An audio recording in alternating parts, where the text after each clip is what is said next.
नमस्कार दोस्तों, YouTube channel young beam Bihar में आप सभी का स्वागत है। आज हम पुनः कक्षा 10 के मैथमेटिक्स का प्रश्नावली 1.1 के क्वेश्चन नंबर 3 की ओर चलते हैं। तो बिना देर के हुए चलिए अब हम क्वेश्चन नंबर 3 की ओर चलते हैं। ये क्वेश्चन नंबर होगा 3, जो कि आप सभी के स्क्रीन पर है। इसमें क्वेश्चन में दिया हुआ है, किसी परेड में 616 सदस्यों वाली एक सेना की टुकड़ी को 32 सदस्यों वाले एक आर्मी बैंड के पीछे मार्च करना है। यानी 616 सदस्यों का एक टीम है आर्मी की, उन सभी को 32 सदस्यों वाली एक दूसरी टीम है आर्मी की, उन सदस्यों के पीछे मार्च करना है। दोनों समूहों को यानी 616 वाले ग्रुप और 32 वाले ग्रुप, इन दोनों समूहों को समान संख्या वाले स्तंभ में मार्च करना है। यानी 616 सदस्यों की जो स्तंभ बनेगा, इस तरह से करके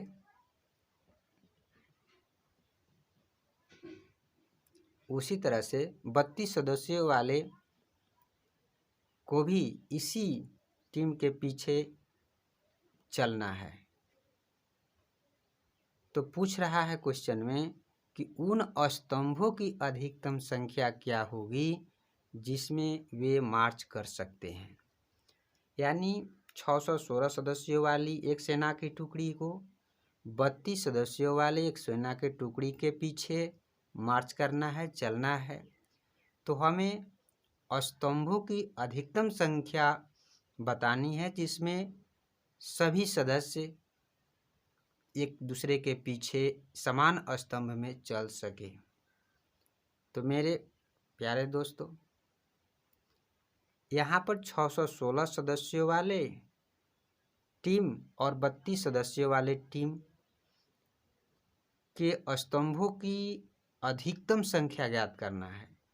तो जब अधिकतम संख्या ज्ञात करने की बात कही जाती है तो हम क्या करते हैं कि 616 और 32 का HCF निकालते हैं और उसमें जो इसका फाइनल जो HCF आता है वही स्तंभों की अधिकतम संख्या होती है।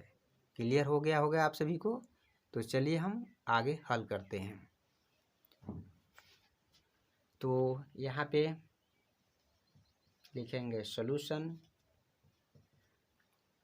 स्तंभों की अधिकतम संख्या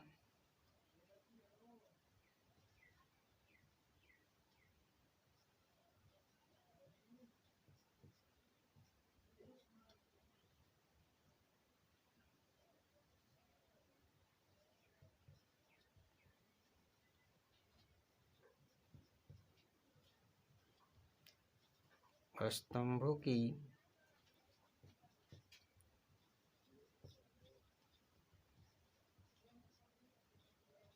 अधिकतम संख्या जो होगी वो 616 और 32 का HCF होगा। अब इक्वल विभाजक प्रमेय का प्रयोग करके 616 और 32 का HCF निकालेंगे। तो इन दोनों में 616 इज ग्रेटर देन 32, तब हम इस इक्वल विभाजक प्रमेय से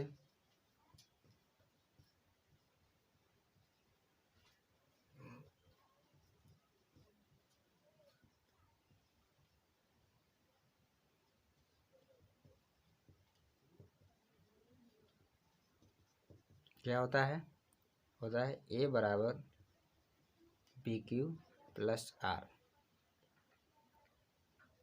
तो यहाँ पर A, B, Q और R की वैल्यू निकालने के लिए पिछले वीडियो हम लोग समझ चुके हैं। कि बड़े वाले में छोटे वाले से भाग करते हैं। तो चलिए ए बी क्यू का वैल्यू निकालने के लिए हम क्या करेंगे, 32 से 616 में भाग करेंगे। तो कितने बार में जाएगा,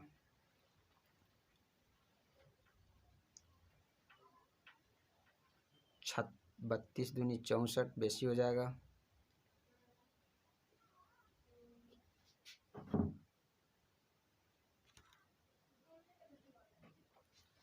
तो चलिए हम इसको सबसे पहले एक बार में ले जाएंगे। ये हो जाएगा 32, ये एक है तो इसमें से जाएगा एक दहाई 10, एक 11, 11 में से 2 गया 9, 9 2 11, और ये दे दिया 6 में से 1, तो एक दहाई चला गया इसमें, तो हो गया 5, 5 में से 3 गया 2, ऊपर लेके उतरा 6, बच गया 296। तो इस तरह से हमारा पहला स्टेप क्लियर होता है। ये हो गया ए का वैल्यू, ये हो गया बी का वैल्यू, ये क्यू वाला, और ये जानते हैं आर हो गया। तो इसको हम इक्वल विभाजक प्रमेय पर लिख लेते हैं। ए का वैल्यू कितना है, 616 बराबर बी गुणे क्यू यानी 32 गुणे 1 प्लस आर, आर का वैल्यू कितना है 296। अभी हमारा शेषफल 0 नहीं आया है, तो अब हम अगले स्टेप की तरफ बढ़ेंगे। लेकिन दोस्तों अभी हमारा भागा जाएगा, अभी पूरा क्लियर नहीं हुआ है। एक बार में गया तो अभी 6 उतरा है, इस पे से पूरा का पूरा भागा अभी नहीं लगा है। तो चलिए अभी हम ले जाएंगे 9 बार में। तो 9 दूनी 18 के 8, 88 लेख 29 27, 1 28, अब घटा देंगे तो 16 में से 8 गया, 16 में से 8 गया 8 बचेगा, और ये दोनों ये 9 इसमें से दे दिया, तो ये हो गया 8 8 8 कैंसिल, ये भी कैंसिल।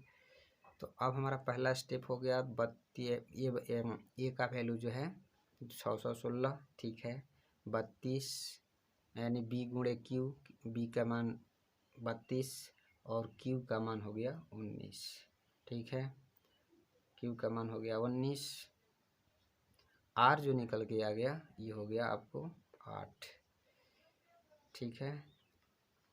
तो इस तरह से हमारा शेषफल जो है 8 आया, अभी 0 नहीं आया है, तो 0 लाने के लिए फिर हम अगले स्टेप की ओर बढ़ेंगे। यानी अब 8 से भागा देंगे पुनः 32 में, तो हो जाएगा 8 चौके 32, ख़त्म। तो यह दूसरा स्टेप हो गया। ए का वैल्यू हो गया 32, बी गुणे क्यू यानी कि 8 गुणे 4, और प्लस में आर का वैल्यू कितना है 0। तो देखिए 8 से जब हम भागा दिए 32 में, तो 4 बार में कैंसिल आउट हो गया और शेषफल हो गया 0। तो जब शेषफल 0 आ जाता है तो वहीं पर हमारा कुल विभाजक की प्रमेय की प्रक्रिया जो है ख़त्म हो जाती है, और जिस संख्या से भाग देने पर शेषफल 0 आता है वही संख्या एचसीएफ होती है। तो हमारा एचसीएफ कितना हो गया, एचसीएफ निकल के आ गया 8। तो स्तंभों की जो अधिकतम संख्या हम लोगों ने लिखा है, स्तंभों की अधिकतम संख्या 616 और 32 का एचसीएफ होगा। तो स्तंभों की जो अधिकतम संख्या है वही हमारा आंसर है। तो स्तंभों की अधिकतम संख्या यानी एचसीएफ 8 हो गया। तो यहाँ पर लिख देंगे स्तंभों की अधिकतम संख्या बराबर हो गया 8। इस तरह से हमारा प्रश्नावली 1.1 के क्वेश्चन नंबर 3 पूरा हुआ। आई होप आप सभी को ये क्वेश्चन समझ में आ गया होगा। अब हम अगले वीडियो की ओर अगले क्वेश्चन की तरफ बढ़ेंगे।